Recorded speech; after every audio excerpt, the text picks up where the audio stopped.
नेताजी का जन्म, एक महान आत्मा का आगमन। 23 जनवरी 1897 का दिन। उड़ीसा के कटक शहर में एक परिवार खुशियों में डूबा था। जानकीनाथ बोस और प्रभावती देवी के घर एक बालक ने जन्म लिया था। यह बालक आगे चलकर भारत के लिए एक प्रेरणा बनेगा, यह किसी को पता नहीं था। उनका नाम रखा गया सुभाष चंद्र बोस।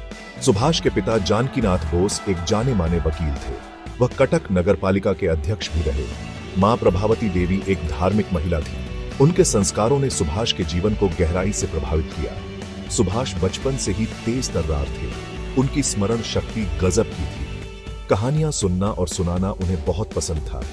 यह उनके व्यक्तित्व का एक आकर्षक पहलू था। सुभाष के बड़े भाई शरद चंद्र बोस भी स्वतंत्रता सेनानी थे।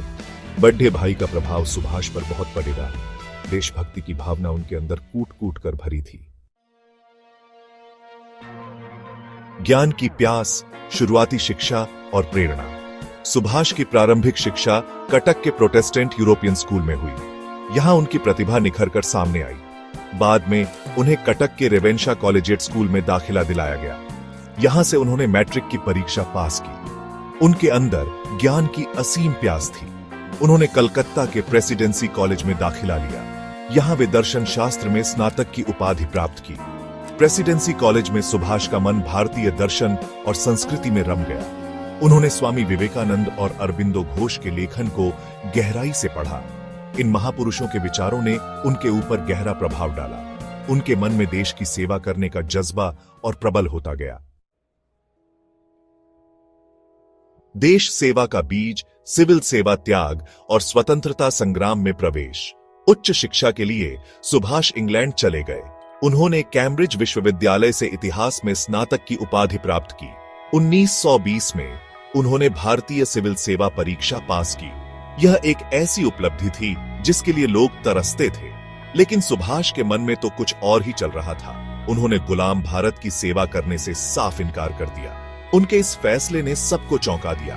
एक सुनहरे भविष्य को ठुकराकर उन्होंने देश की सेवा करने का प्रण लिया। 1921 में सुभाष भारत लौट आए और भारतीय राष्ट्रीय कांग्रेस में शामिल हो गए। सेक्शन 4, गांधी जी के साथ कदम से कदम, असहयोग आंदोलन और उसके बाद। देश वापस आकर सुभाष चंद्र बोस सीधे स्वतंत्रता संग्राम में कूद पड़ी थे। वे महात्मा गांधी के विचारों से बहुत प्रभावित थे। उन्होंने असहयोग आंदोलन में बढ़ चढ़कर हिस्सा लिया।